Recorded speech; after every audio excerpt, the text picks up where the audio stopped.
Oke ya, baik. Pada kesempatan kali ini, kelompok kami akan mempresentasikan pengerjaan modul 4 yaitu dengan judul kriptografi. Eh, Pada kelompok ini ada consist of 4 orang yaitu saya sendiri Edward Langi, ada Feligio Tumiwa, Fernando Joshua Tadius, dan ada Farel Sumampo. Oke, kita langsung masuk saja ke bagian pertama yaitu class activity creating codes yang akan dilanjutkan oleh Feligio Tumiwa. Pada Feligio dipersilakan. Amin. Baik, di sini saya akan melanjutkan pada bagian saya yaitu class activity creating code. Di sini objektifnya itu atau tujuan membuat dan mendeskripsi pesan menggunakan alat online. Di sini kita akan lanjut pada langkah pertama yaitu cari alat enkripsi dan deskripsi online. Di sini kita akan membuka web browser. Di sini saya menggunakan Google Chrome.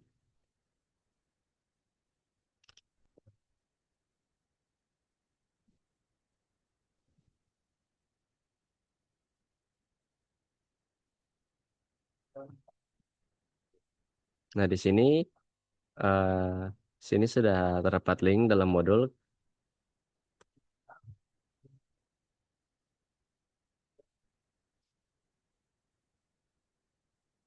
Nah, di sini web yang diberikan dari modul mengalami gangguan.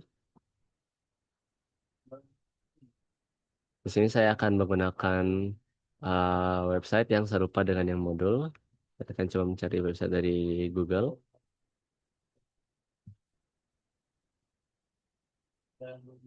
Nah, sini saya menggunakan website Encrypt. Di sini tampilannya berbeda, tapi di sini sama. Untuk fungsinya sama.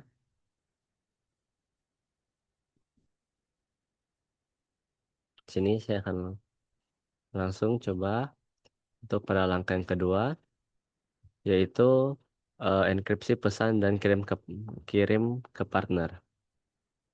Di sini saya akan coba ketik pesan. Akan coba ketik pesan bebas saja.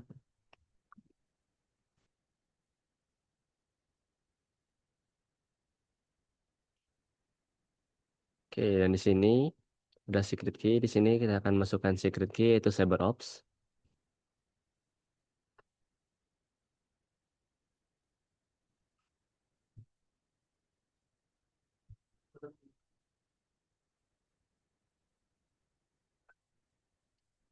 Nah, di sini lanjut.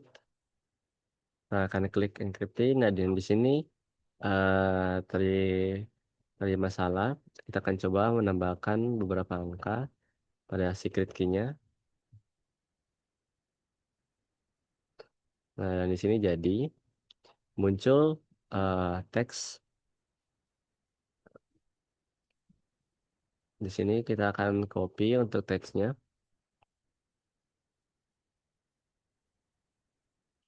Kita akan salin dan kita akan kirimkan ke partner. Ini sini untuk mengirim kita lanjut ke langkah ketiga yaitu deskripsi crypttext. Di sini kita akan kirim ke partner yaitu iScripttext atau ini algoritma enkripsi simetris yang artinya kedua pihak yang bertukar pesan terus berbagi secret yang sama. Jadi kita masukkan yang kita sudah copy tadi teks ini dan kita akan masukkan secret key yang sama seperti yang sebelumnya. Oops.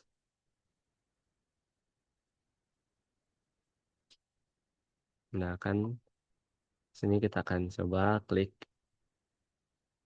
Nah, di sini sama dengan apa yang kita berikan tadi di awal pesan.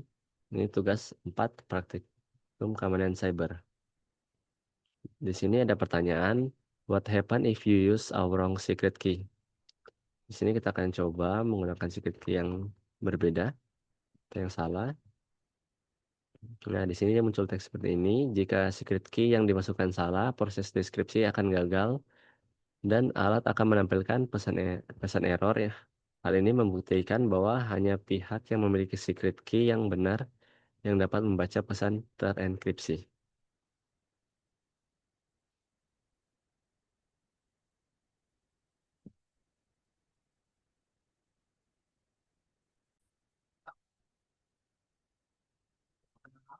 Oke, di sini di lab 2 yaitu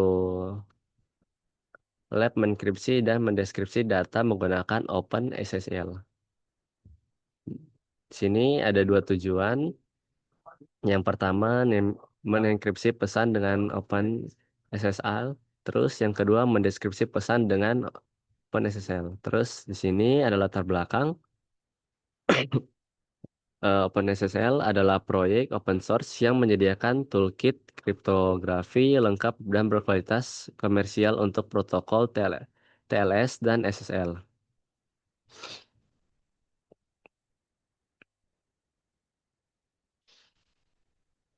Di sini kita akan lanjut pada bagian pertama, yang itu kita akan login ke CyberOps VirtualBox. Di sini kita akan login dulu.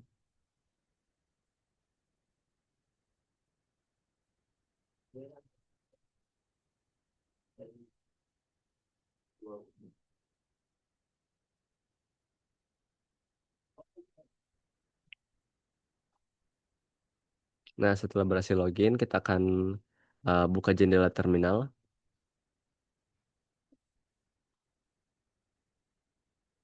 Terus di sini file teks yang akan dienkripsi ada di directory home, analysis, lab, support files. Terus kita akan pindah ke directory tersebut dengan cara mengetik ini.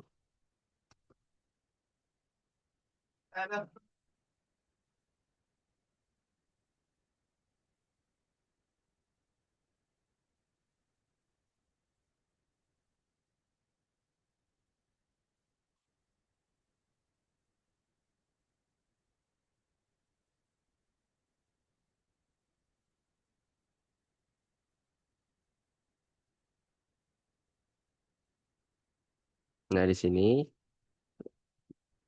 kita akan memberikan perintah, mengetikkan perintah.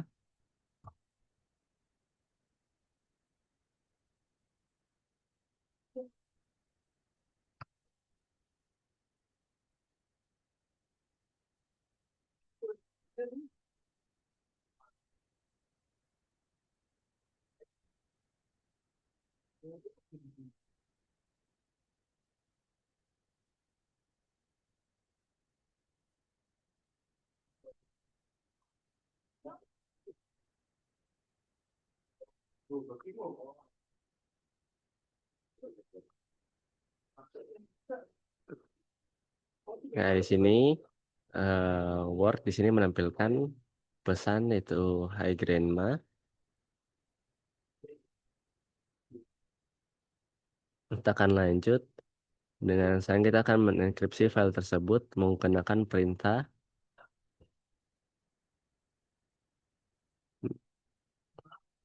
Akan menggunakan perintah AS256 dan menyimpan hasilnya sebagai message INC. Terus kita akan open SSL dan akan meminta password, catat password yang akan kamu buat.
Jadi kita akan masukkan password.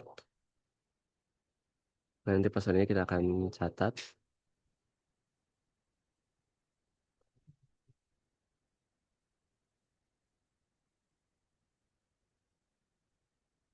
Nah, ini kita catat passwordnya itu CyberOps. Terus kita lanjut setelah selesai, kita akan coba tampilkan, kita akan coba tampilkan isi file.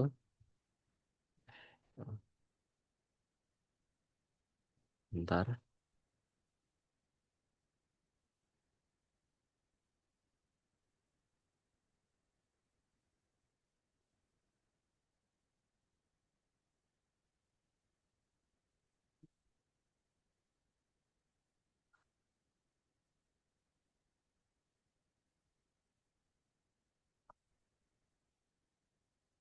Nah, di sini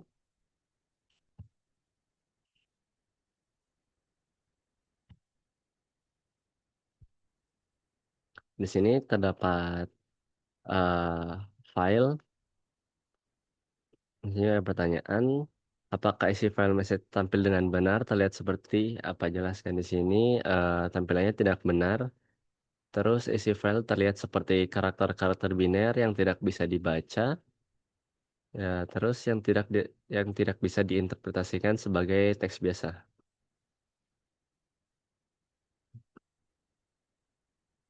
Sini kita akan lanjut. Sini agar file bisa dibaca, jalankan ulang perintah OpenSSL dengan menambahkan opsi ini perintah min a, dan opsi ini memberitahu OpenSSL untuk mengkode hasil enkripsi menggunakan base 64 sebelum disimpan ke file.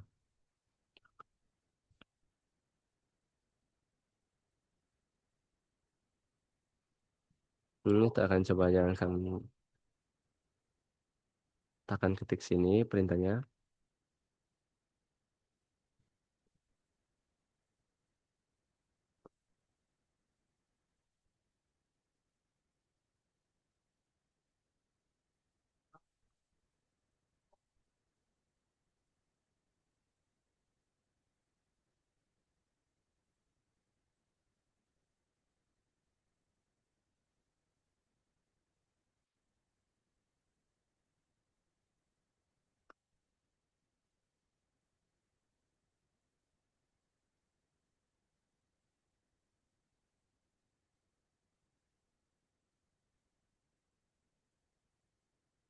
Ini kita akan masukkan password.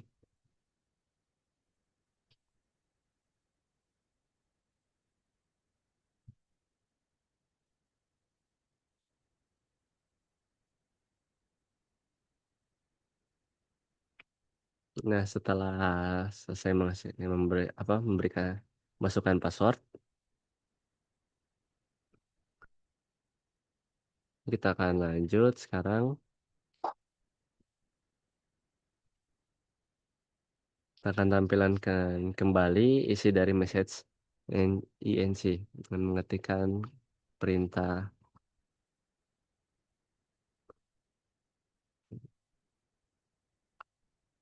Nah, di sini isi pesannya sekarang sudah bisa dibaca dengan jelas. Nah, di sini ada pertanyaan, apakah message end sekarang tampil dengan benar? Jelaskan. Nah, di sini ya, sekarang tampil dengan benar. File berisi teks base 64 dengan rangkaian karakter alfanumerik yang bisa dibaca meskipun tidak bermakna secara langsung. Ini bukan plain text, melainkan representasi teks dari data biner teks terenkripsi. Terus di sini apa manfaat dari encoding base 64 pada message INC?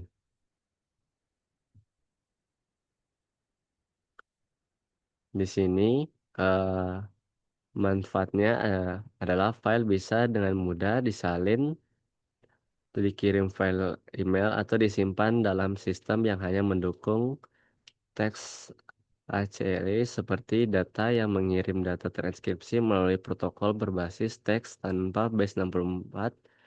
File biner bisa merusak atau tidak terbaca ketika dipindahkan antar sistem. Di sini kita akan lanjut bagian 2 atau mendeskripsikan pesan dengan OpenSSL. Sini kita akan menjalankan perintah sebagai berikut. Tak, menjalankan perintah.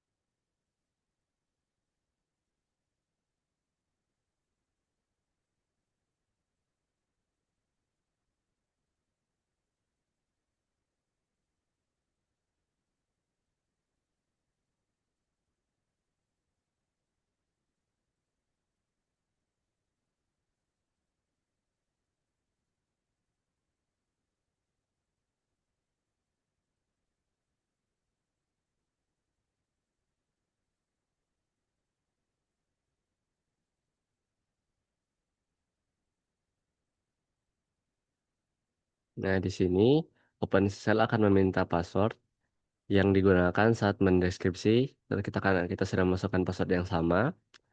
Setelah itu OpenSSL akan mendeskripsi tampilan isi dengan kita mengetik from head descript letter text.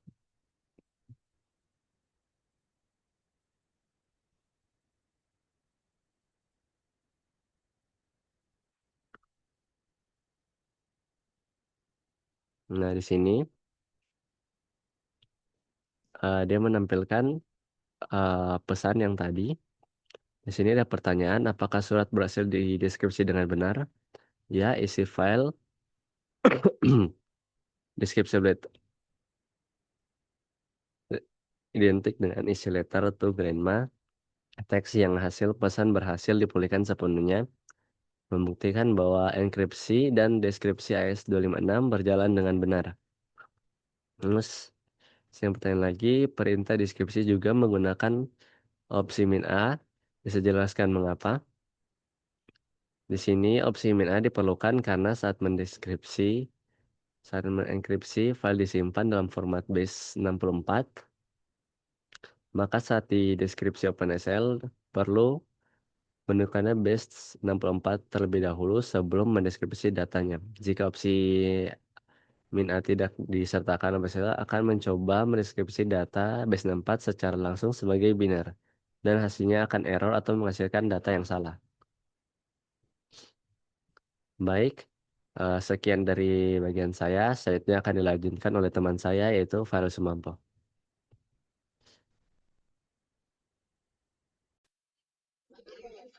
Baik, kita lanjut ke dalam lab yang ketiga, yaitu enkripsi dan deskripsi data menggunakan backup tool. Di sini ada dua objektif. Objektif yang pertama yaitu create dan enkripsi file, dan untuk yang kedua recover enkripsi zip file password. Di sini ada latar belakang. Bayangkan kita bekerja di perusahaan besar yang punya kebijakan hanya boleh gunakan dokumen zip yang terenkripsi yang boleh disalin ke USB flash drive. Suatu hari, CFO perusahaan menghubungimu dalam kepanikan. Ia sedang dinas luar kota dan tidak bisa membuka file zip penting di USB-nya karena passwordnya tidak valid. Ia meminta bantuanmu.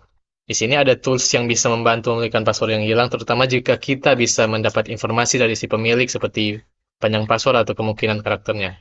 Di tools tersebut antara lain, di sini ada Hashcat, ada John the Ripper, ada Lobcrack, maaf, dan yang akan kita gunakan yaitu fcrack zip. Di sini kita harus ingat bahwa tools yang sama bisa digunakan oleh penjahat cyber. Jadi password yang lebih panjang dan kompleks lebih baik dan lebih aman dan dibutuhkan waktu lebih lama untuk dipecahkan. Di sini resource yang diperlukan yaitu CyberOps, virtual machine, dan internet access. Di sini kita masuk ke dalam part 3, create and encrypt file. Di dalam step yang pertama ini kita akan membuat text file. Pertama kita start CyberOps virtual machine. Di sini telah kita mulai. Saat ini kita akan lanjut buka terminal window.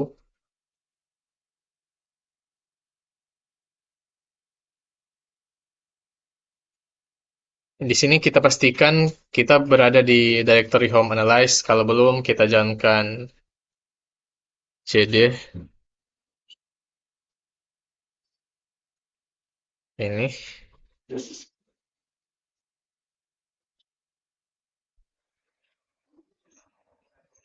Nah, sekarang kita akan lanjut. Kita akan buat folder baru bernama zip file. Kita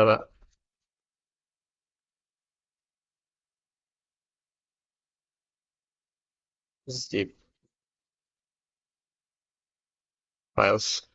Bentar.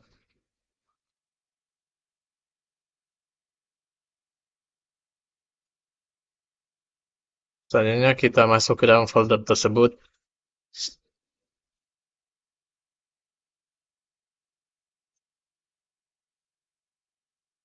Files. Selanjutnya kita akan buat 3 file text dengan perintah berikut. Oke. Kita buat echo. This is a sample text file. Sample 1.txt.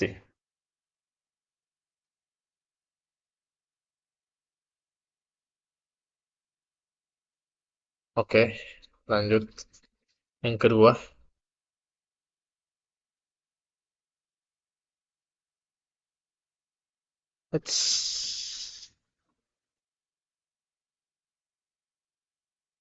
ntar lanjut ketiga. Ntar. Oke.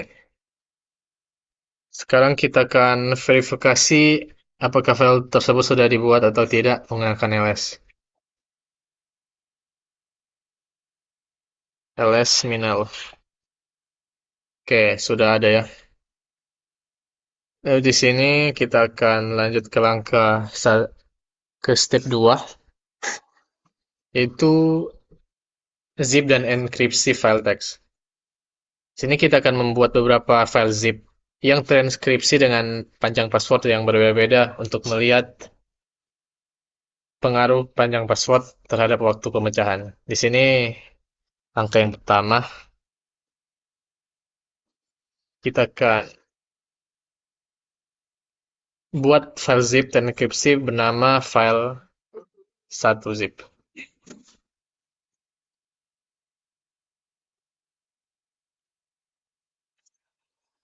Zip min file min 1.zip sample bintang. Enter. Nah, di sini enter password. Di sini saat diminta password kita akan masukkan satu karakter, contohnya B.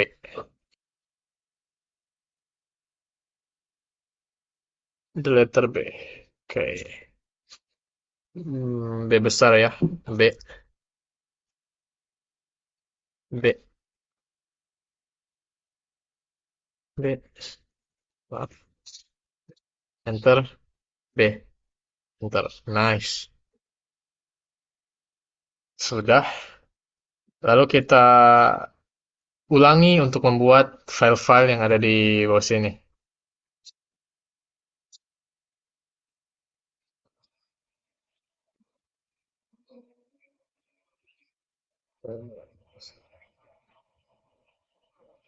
Ini file 1, lanjut file 2.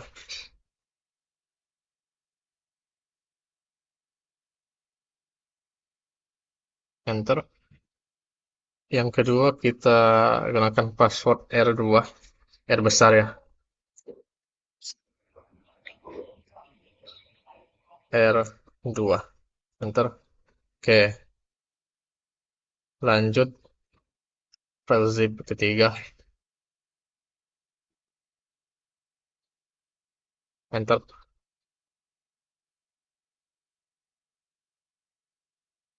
Passwordnya 0B1. 0B1. Enter. 0B1.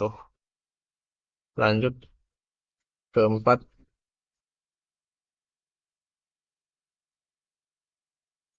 IE0DA. 0DA. Enter. 0.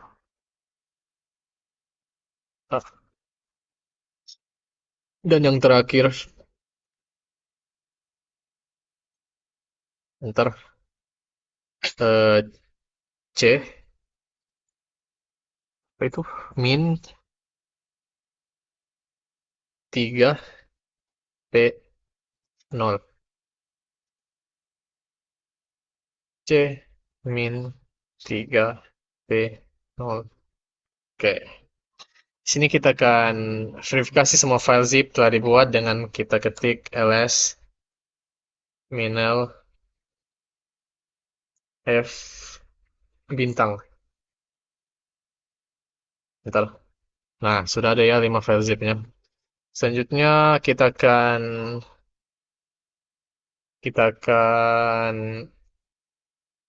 coba buka salah satu zip dengan password yang salah untuk melihat apa yang terjadi. Sini kita akan unzip file min1.zip. Di sini kita coba masukkan password yang salah, misalnya Mas Rusdi. Salah ya, password yang correct.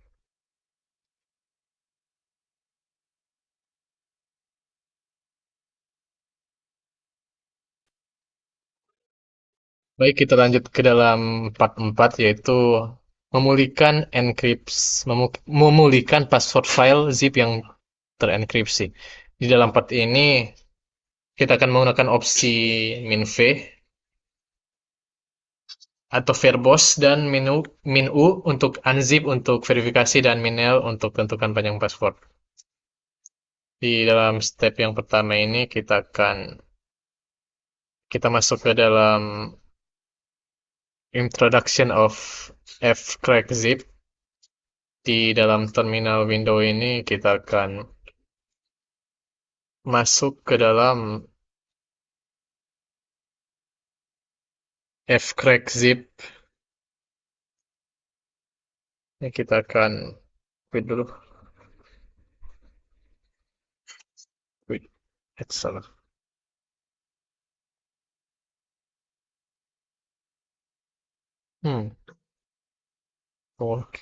Kita akan masukkan password yang benar dulu.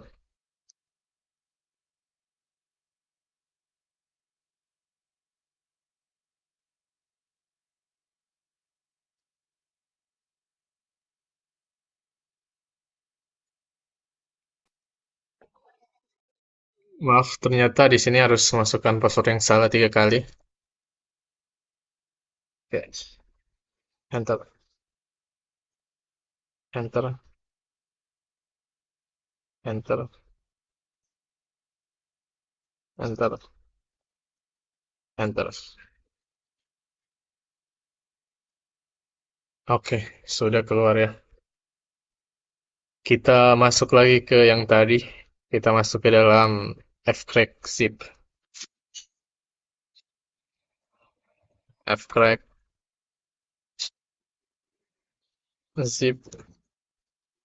minha. Enter.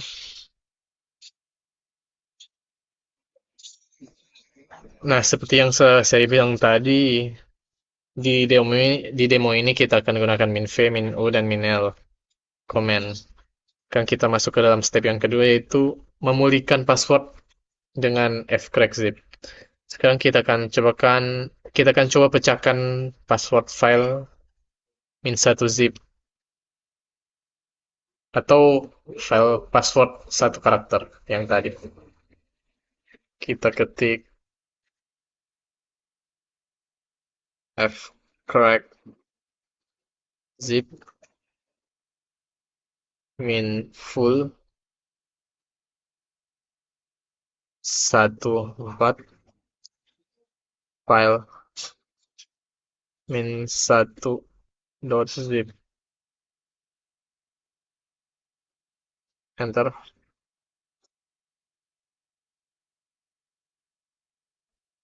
Nah, di sini ada pertanyaan, berapa lama untuk menemukan passwordnya? Di sini hampir instan ya, kurang dari 1 detik. Jadi password satu karakter itu sangat mudah dipecahkan karena kombinasinya sangat sedikit. Sekarang kita akan coba pecahkan password file yang kedua.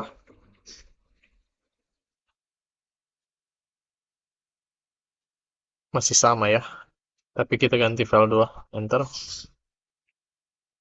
Nah, di sini masih sangat cepat ya, hanya beberapa detik saja, karena kombinasi dua karakter masih sangat terbatas. Sekarang kita lanjut ke yang ketiga.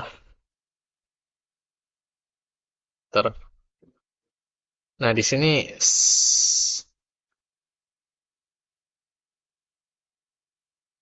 caranya masih sangat cepat sih, tapi sedikit lebih lama dari yang sebelumnya, tapi masih dalam hitungan detik. Karena jumlah kombinasi mulai bertambah banyak.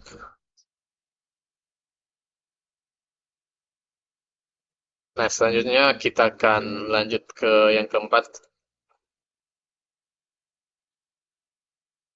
Nah, di sini sudah mulai terasa lama ya, tapi di sini masih tetap cepat, masih hitungan detik.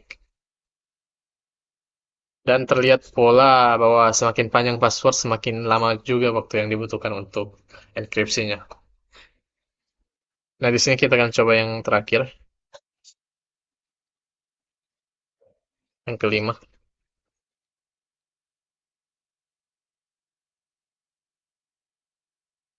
Oke, yang pasti lebih lama dari yang tadi ya. Tapi ini masih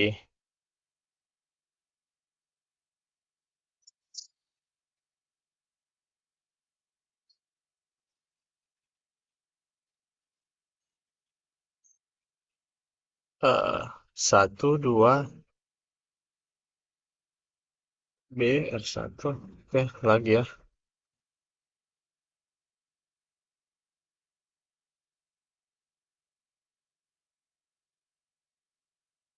Oh, maaf lupa. Harusnya ini ganti 5 karena sudah 5 karakter ya. Lagi.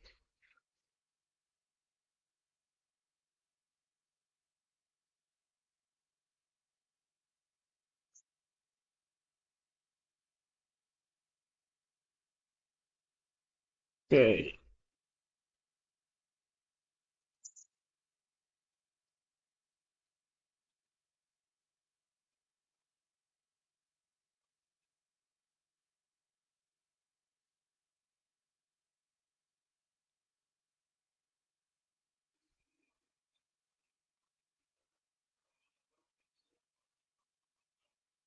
Satu sampai 5 file. Saya akan pause sampai bisa.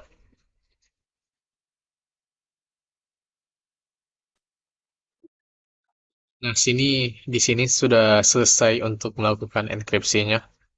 Ya, untuk pertanyaannya berapa lama? Ya, tentunya bisa lebih lama lagi. Tadi saya sempat kayaknya di bawah 5 menit. Pokoknya sudah sampai di hitungan menit. Dari yang tadi untuk password 4 karakter tadi bisa di bawah 1 menit untuk di bawah 4. Kalau sudah 5 sudah sampai hitungan menit. Nah, selanjutnya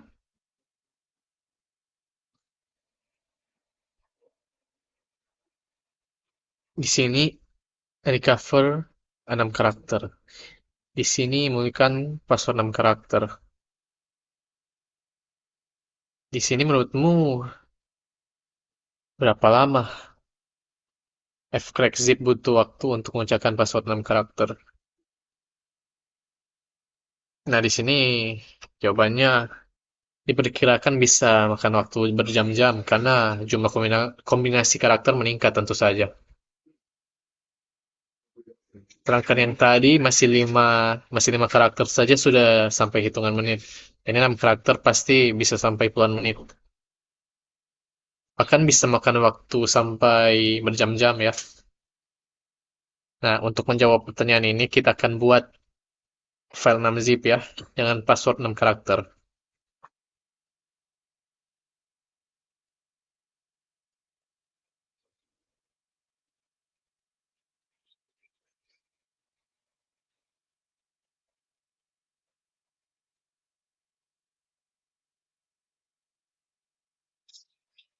Oke, enter password di sini kita ketik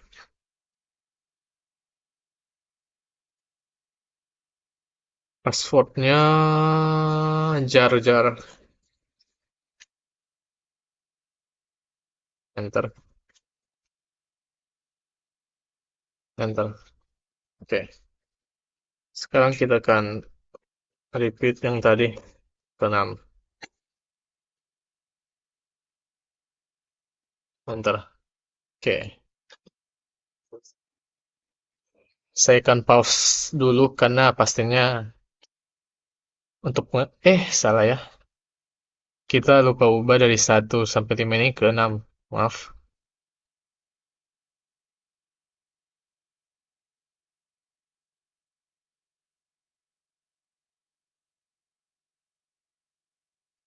Saya akan pause dulu. Baik, kita akan ubah. Ini jadi 6. Oke, lanjut. Saya izin untuk pause karena pastinya akan memakan waktu yang lama. Baik, saat ini saya telah menunggu sekitar 2 jam, ternyata masih sangat lama ya. Jadi di sini untuk pertanyaan how long, berapa lama, ya tentu saja ini bisa sangat lama. Apalagi tadi 5 karakter saja sudah sampai hampir 1 jam. Jadi ini kalau 6 karakter palingan bisa sampai berjam-jam hingga hari, tentu saja. Tergantung kompleksitas karakter ini. Jadi ini membuktikan bahwa password yang lebih panjang tentu saja bisa lebih aman. Dan di sini, jadi the simple truth is the longer password are more secure. Ya, tentu saja. Nah, di sini ada pertanyaan, berapa lama yang saya rekomendasikan untuk password ini supaya lebih aman? Menurut saya sih agar lebih aman minimal 12 karakter lah dengan kombinasi huruf besar, huruf kecil, angka, dan simbol. Jadi semakin panjang dan semakin beragam karakter yang digunakan, maka semakin sulit dan semakin lama untuk dipecahkan. Bahkan dengan tools otomatis sekalipun. Jadi standar keamanan modern ini merekomendasikan 16 karakter atau lebih untuk data yang sensitif. Sekarang kita sekarang akan lanjut ke lab yang keempat yang akan dilanjutkan oleh teman saya Fernando. Dipersilakan. Baik, di sini saya akan melanjutkan pada lab examining telnet and SSI in Warshare. Di sini langsung saja kita masuk pada part yang kelima, yaitu examining a telnet session with Warshare. Dimana yang pertama ini, step yang pertama kita akan capture data. Pada bagian A di sini kita disuruh masuk pada server ops dan login. Setelah itu kita membuka terminal.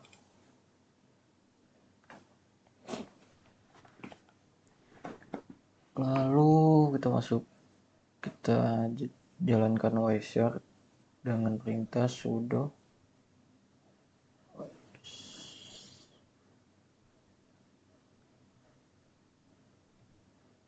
shark gtk.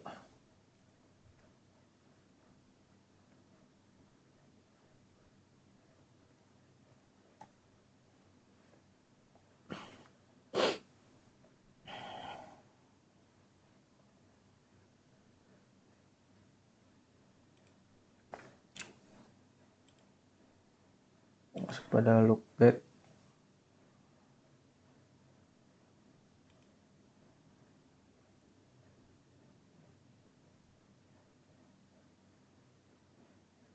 Selanjutnya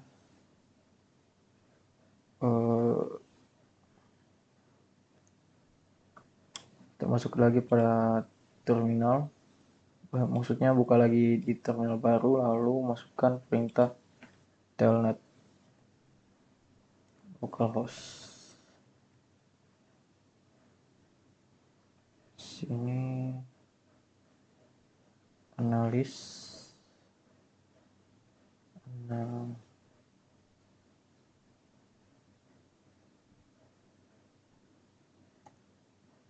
password cyber. Oops.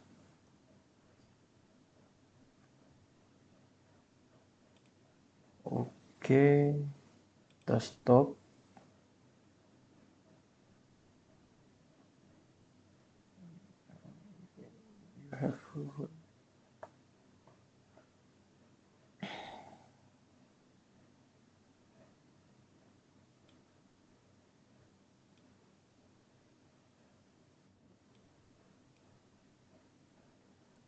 Oke, selanjutnya pada step yang kedua, terapkan filter agar hanya menampilkan traffic telnet.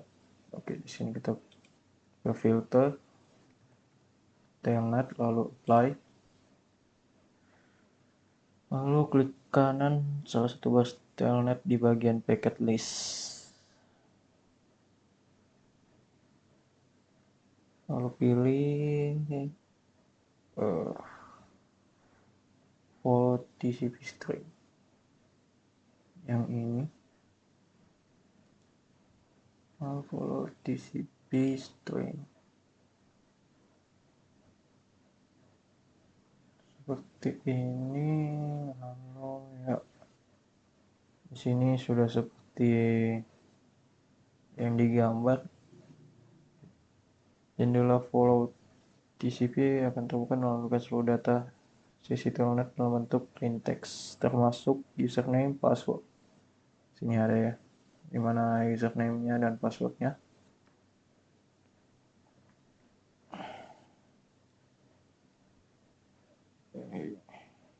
Perhatikan juga bahwa karakter yang diketik muncul 2 kali karena pengaturan echo pada telnet.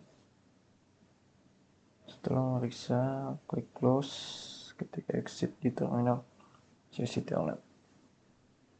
Oke. Sini kita close.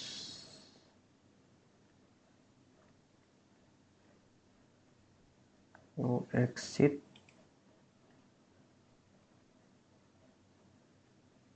Oke, telah logout di sini. Selanjutnya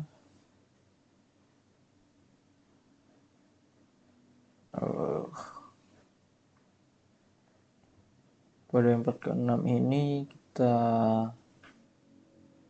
disuruh masuk lagi pada start lagi di sini. Continue without saving. Lalu enter SSL localhost. Yes, connecting, enter saja.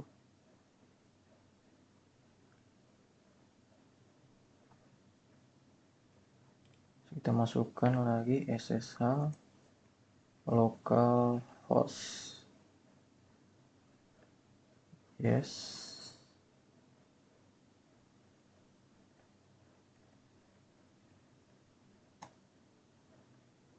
Oke, kita pause di sini.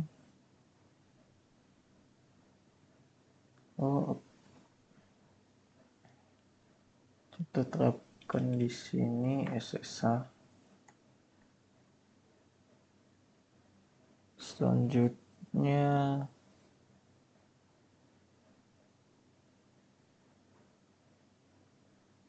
klik kanan, follow TCP string.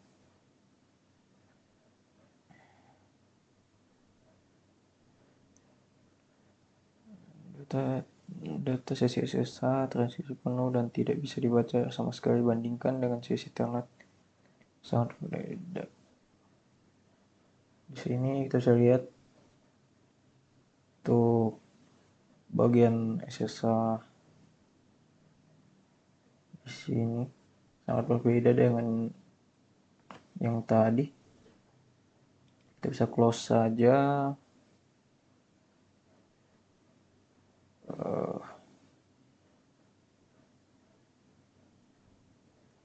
Examine.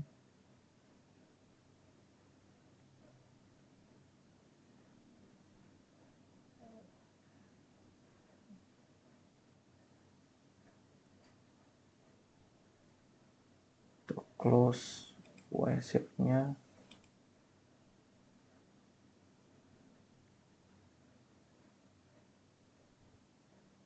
Sini kita exit juga.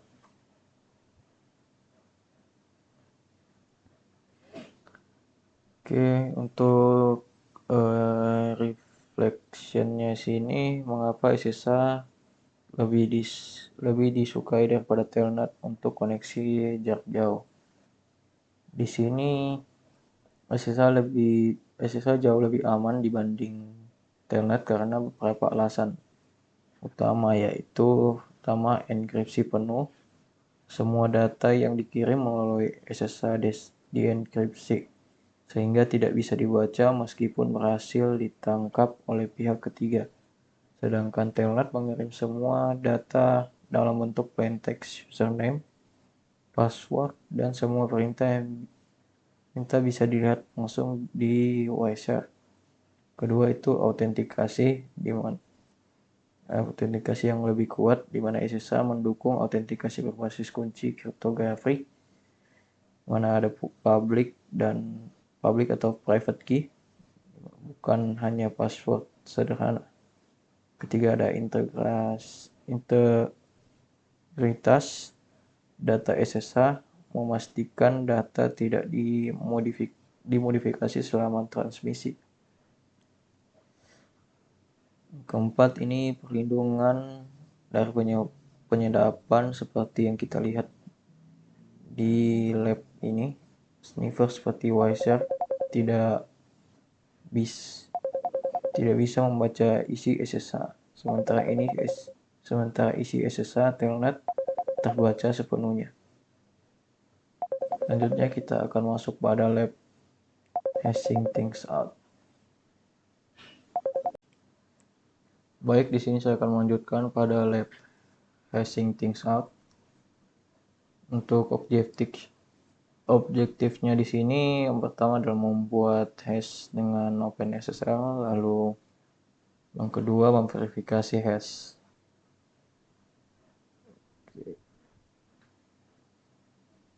Langsung saya masuk pada part yang ketujuh, yang mana kita akan membuat hash dengan OpenSSL. Di sini kita suruh membuka terminal, lalu pindah ke directory yang berisi file yang akan dihash. Di sini kita masukkan perintahnya. Di sini saya copy saja.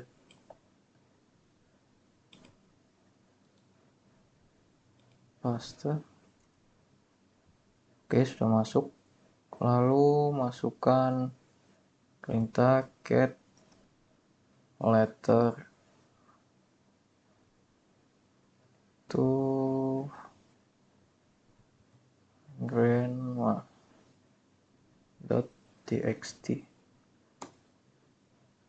Oke. Setelah ini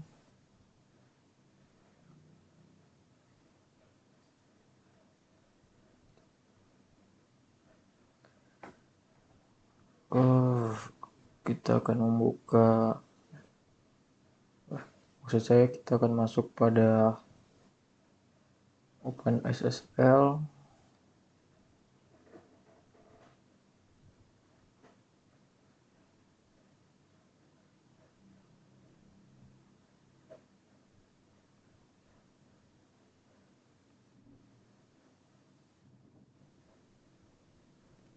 OpenSSL D5.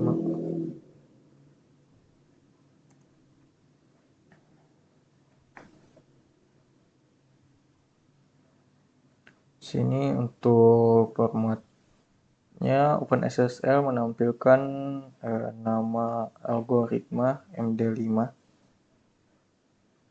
Ini nama file input, lalu nilai hash setelah tanda sama dengan.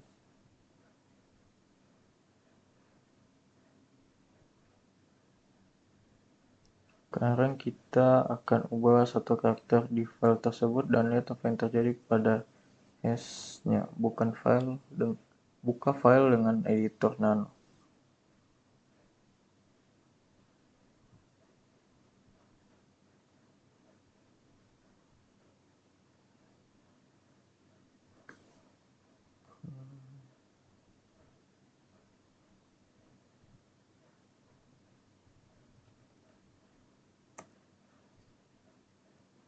Selanjutnya ini kita ubah menjadi high grandpa.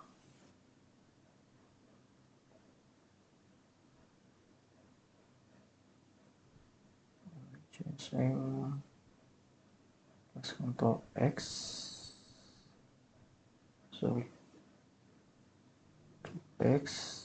lalu Y,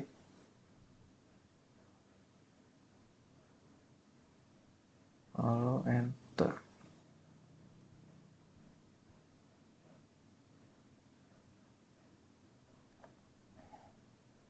Hitung ulang hash MD5 file yang sudah dimodifikasi. Kita buka lagi OpenSSL. Oke, di sini it says apakah hash yang baru berbeda dengan hash sebelumnya? Oke, di sini sangat berbeda meskipun hanya satu huruf yang diubah. Hash pertama di sini ada 8. Ada angka 8 dan hash kedua di sini ada huruf D di depannya. Mana keduanya ini tidak memiliki kesamaan sama sekali. Inilah yang disebut dengan avalanche effect, di mana perubahan sekecil apapun pada input menghasilkan output hash yang sepenuhnya berbeda. Sifat inilah yang membuat hash sangat berguna untuk mendeteksi perubahan data.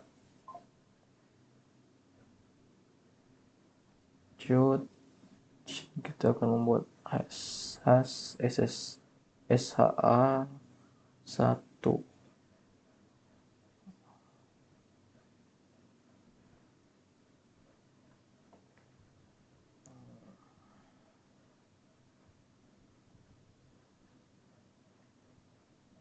SHA 1.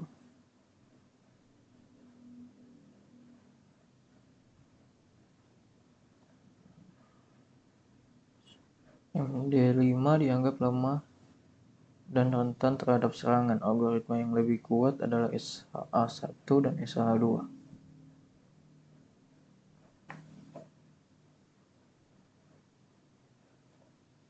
Gunakan tools MD5Sum dan SHA-1Sum untuk menghasilkan hash yang sama.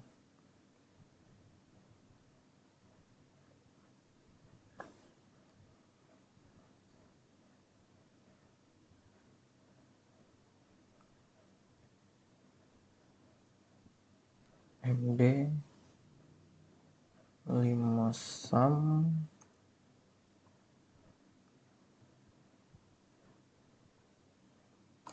lalu SHA-1Sum.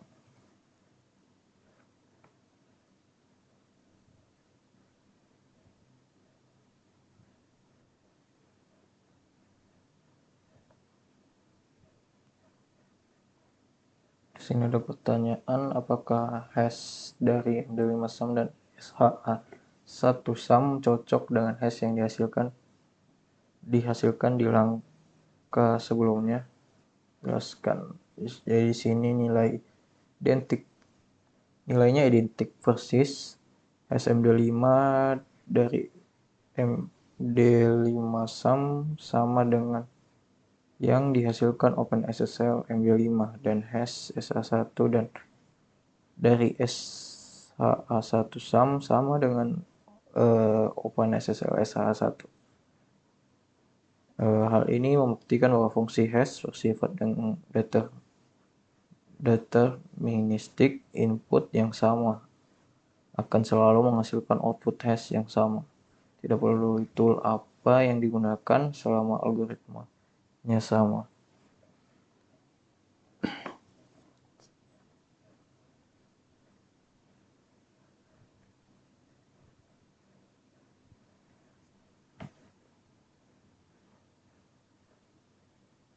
Selanjutnya, di sini masuk pada part yang ke-8, verifying hash.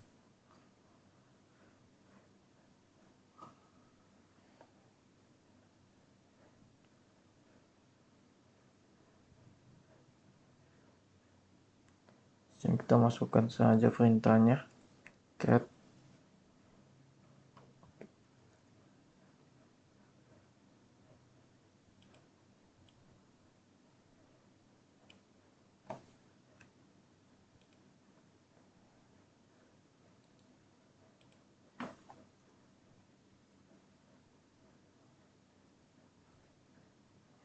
Selanjutnya sekarang hitung sendiri hash SHA256 dari file sample image.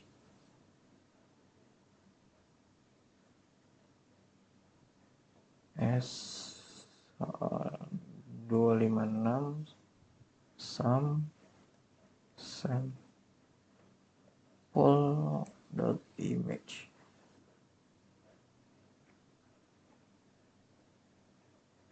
Di sini ada pertanyaan, apakah sample.image berhasil diunduh dengan benar? Di sini ya, file berhasil diunduh dengan benar dan tidak ada kerusakan atau modifikasi selama proses unduhan. Kita bisa memastikan karena nilai SHA256 yang kita hitung sendiri. Di sini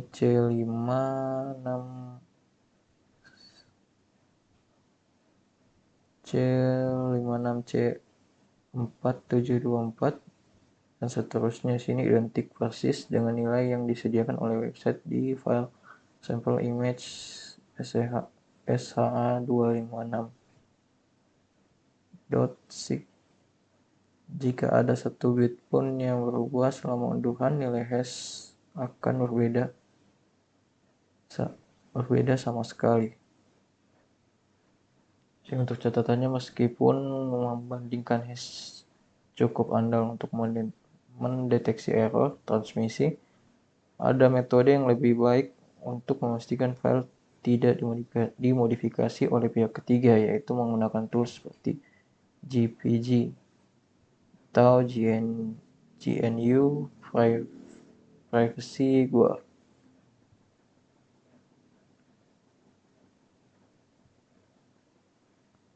Oke, mungkin itu saja dari saya. Selanjutnya akan dilanjutkan oleh teman saya, Edward Nangi. Terima kasih. Oke ya, baik, terima kasih Fernando atas penjelasannya. Sekarang saya akan melanjutkan ke lab selanjutnya, yaitu Certificate Authority Stores. Di sini ada dua tujuan, yaitu melihat sertifikat yang dipercaya browser, lalu mendeteksi man middle HTTPS. S stands for security beserta konsep Certificate Authority diperkenalkan oleh Netscape pada tahun 1994 dan masih digunakan sampai sekarang ini. Di lab ini kita akan mengkaji yaitu melihat daftar sertifikat yang terpercaya browser, lalu menggunakan hash untuk mendeteksi internet connection yang sedang disadap, intercept. Yang dibutuhkan hanya workstation CyberOps lalu internet access. Certificate Trusted by Your Browser. HTTPS mengandalkan entitas pihak ketiga untuk validasi yang disebut dengan Certification Authority, yaitu CA. CA itu memverifikasi apakah sebuah domain name benar-benar memiliki milik organisasi yang mengklaimnya. Jika verifikasi berhasil, CA akan membuat sertifikat digital yang sudah ditandatangani secara digital, berisi informasi organisasi termasuk public key-nya. Seluruh sistem ini berdasarkan fakta bahwa browser dan sistem operasi sudah dilengkapi dengan daftar CA yang mereka percaya. Sertifikat apapun yang ditandatangani oleh CA dalam daftar tersebut akan otomatis dipercaya oleh browser. Untuk scalability, CA sering mendelegasikan tugas ke child CA. CA induk disebut root CA, dan jika browser mempercayai root CA, maka semua child CA-nya juga akan dipercaya.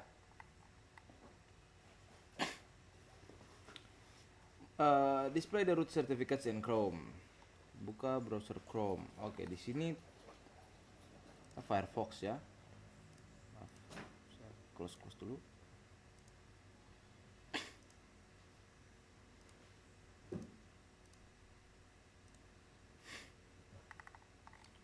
Tunggu. Oh, di sini ada bagian untuk Firefox-nya. May be different for other version of Firefox browser. Oke. Open Firefox, lalu itu preference security, lalu view certificates.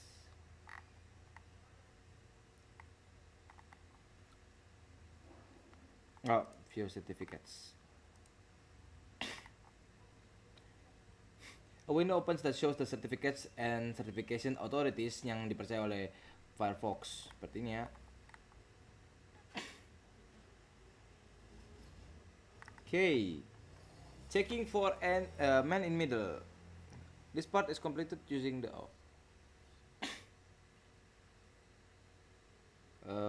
hash itu tidak hanya berguna untuk verifikasi integritas data, tapi mereka juga bisa digunakan untuk mendeteksi serangan HTTPS atau man in the middle.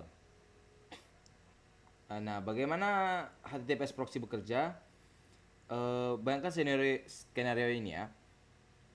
Perusahaan X itu merekrut karyawan baru dan memberikan laptop perusahaan.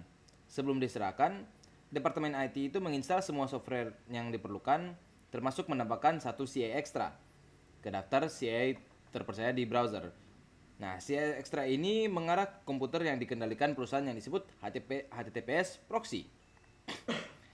It works like this. User mencoba untuk membuka koneksi aman ke website HTTPS, misalnya bank atau email ya.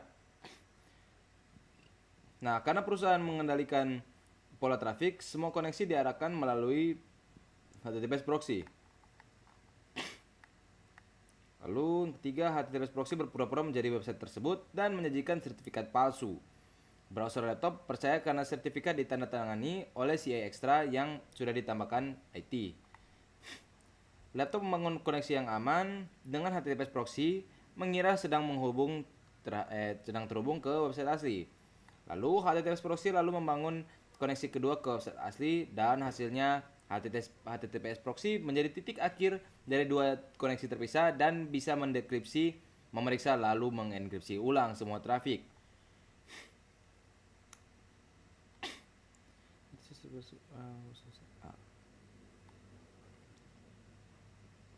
Oke. Jadi proses ini sebagian besar tidak terlihat oleh pengguna. Browser tetap menampilkan gembok hijau HTTPS, namun koneksinya sebenarnya melewati pihak ketiga ya. Oke. Gathering the correct and unmodified certificate fingerprint. Follow the step below to assess if there is a HTTPS proxy in your connection. Okay.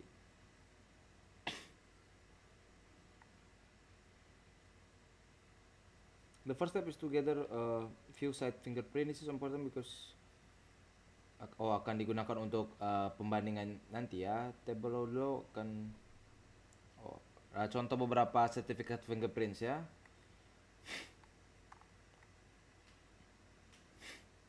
Oke, ini ada dari Cisco, Facebook, Wikipedia, Twitter, dan LinkedIn.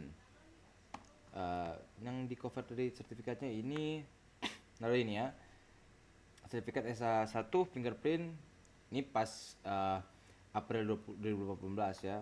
Jadi dia ganti secara berskala dan lain-lain. Nah, apa itu fingerprint dan mengapa mereka itu penting? Fingerprint itu adalah nilai hash unik yang diambil dari keseluruhan isi sertifikat digital. Fingerprint itu penting karena memungkinkan kita untuk memverifikasi keaslian sertifikat dengan cepat. Nah, jika fingerprint yang kita terima cocok dengan fingerprint yang diketahui dari sumber terpercaya, berarti sertifikasinya itu asli dan tidak dimodifikasi. Namun, jika tidak cocok, ada kemungkinan seseorang sedang melakukan serangan. Oke, lanjutnya. Siapa yang mengkalkulasi fingerprints dan bagaimana cara mencari mereka? Nah, fingerprint itu dihitung dengan tadi CA yang menerbitkan sertifikat tersebut menggunakan algoritma hash seperti SHA-1 atau SHA-256. Itu cara menentukannya seperti ini ya. Gembok itu biasanya kalau gembok itu ada di Chrome. Ini tunggu, saya coba ya buka.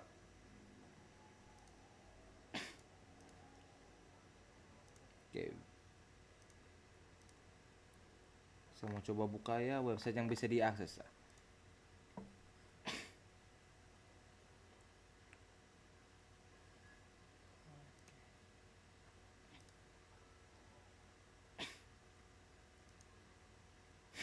Nah, seperti ini ya. View certificates. Ini saya buka di website yang Word.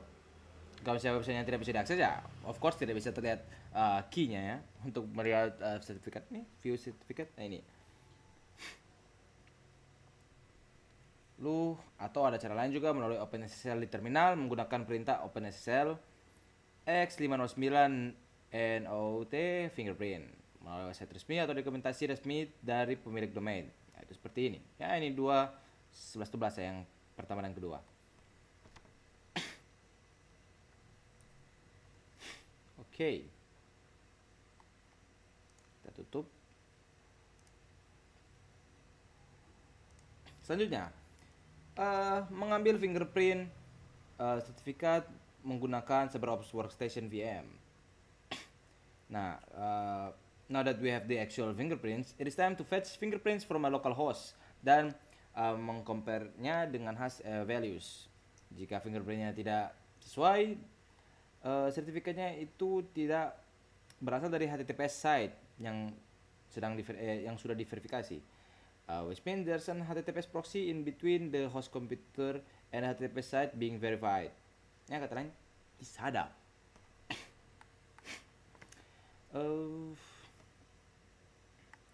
Oke. Kita buka di komennya berarti ini.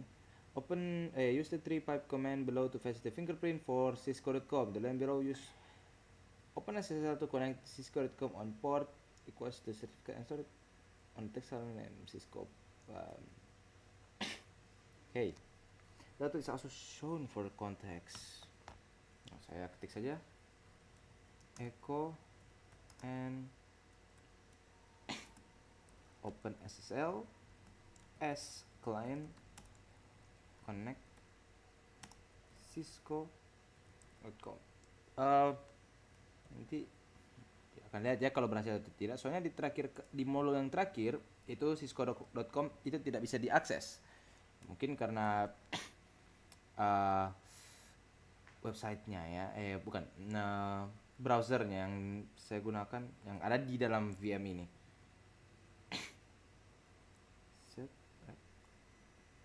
Ini ada spasi ini atau tidak? Oh, ada spasi ya sini. Set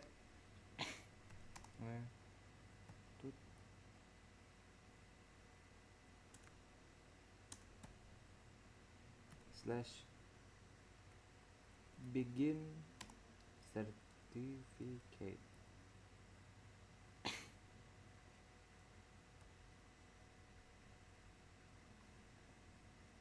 Saya akan cek juga kalau ada spasi atau tidak. Oke, semuanya situ tidak ada spasi. Spasi itu tidak itu sangat berpengaruh ya. It matters a lot karena ya salah satu jika tidak jika menggunakan spasi di mana tidak harus menggunakan spasi akan langsung menjadi output lain. Certificate.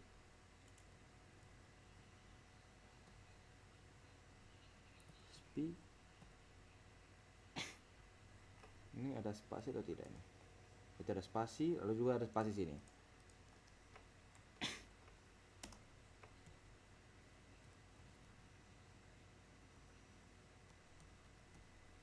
Oke, semoga yang saya ketikkan ini sesuai ya, tapi harusnya sesuai. Oke, kita langsung execute saja. Dep 2 US Covalis Limited. Terus verify return 1 dan oke, berhasil. Selanjutnya, optionally use the cat command to list the contents of the fetch. Oke, akan melihat isi dalam ya, cat. Seperti modul yang sebelumnya, cat. Scope. Oke, ini fingerprint sertifikatnya.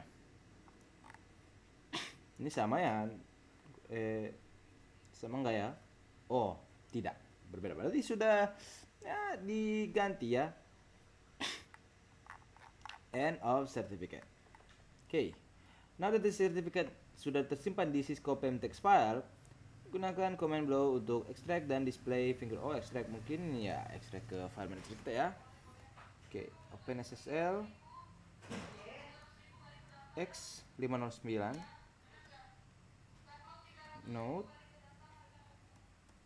in Syscopem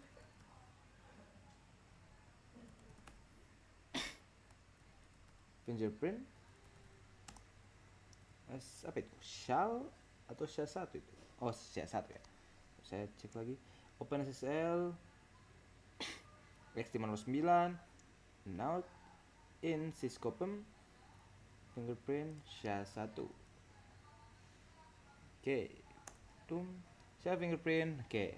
Work. Your fingerprint value may be different for two reasons. First, you may be using a different operating system than the CyberOps Workstation VM. Atau kedua, sertifikat yang refresh changing the finger. Oh, biasanya dia refresh ya. Okay. What hash algorithm was used by OpenSSL untuk menghitung fingerprint? Ya. OpenSSL itu menggunakan algoritma SH1. Nah, ini ya, ditujukan opsi SH1 pada perintah. Why was that specific algorithm chosen? Apa itu penting? Nah, SH1 dipilih karena secara historis merupakan standar yang paling umum digunakan untuk fingerprint sertifikat dan didukung luas oleh berbagai tools dan sistem. Ya, algoritmanya berpengaruh. SH1 kini dianggap mulai lemah dan industri sudah bermigrasi ke SHA 256. Main jauh ya. Untuk keamanan yang lebih kuat. Semakin kuat algoritma hash-nya, semakin sulit bagi penyerang untuk memalsukan sertifikat dengan fingerprint yang sama. Oke. Membandingkan fingerprint. Use table 1 untuk compare fingerprint acquired directly from the Cisco HTTP site with the one acquired from within your network. Recall, fingerprints may change over time.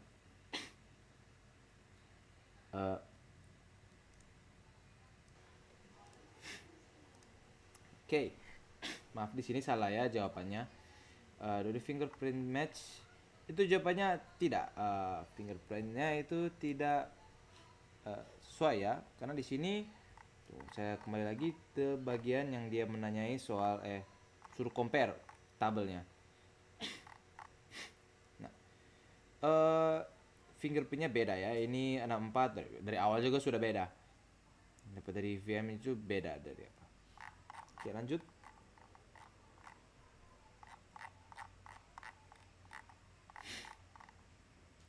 Oke. Dan apa yang dimaksudnya? Nah, ini bukan berarti ada serangan MITM ya. tidak, belum pasti sih, tapi itu harusnya, karena sertifikat Cisco.com itu sudah diperbarui sejak 2018 ya. Di 2018 itu sudah bertahun-tahun lalu ya. Nah, nggak mungkin itu sertifikat akan begitu-begitu terus. Nanti sudah lama bobrok dijebol itu website mereka. Itu mereka harusnya rutinnya memperbaruinya 1 sampai 2 tahun biasanya. Atau nggak mungkinnya ada HTTPS proxy. Saya nggak mungkin itu memiliki SSH yang berbeda. Oke, kita lanjut saja. Part 11, challenge optional. Check the fingerprint for the sites shown in tabel 1 but using your web browser GUI.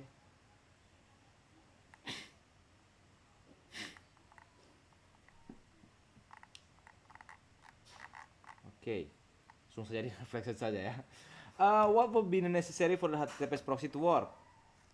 Oke, itu yang pertama itu bisa jadi CA palsu harus sudah terinstall di daftar CA terpercaya CA terpercaya. Browser atau OS korban ini biasanya dilakukan oleh IT perusahaan sebelum laptop diserahkan ke karyawan. Kedua, kendali atas traffic jaringan.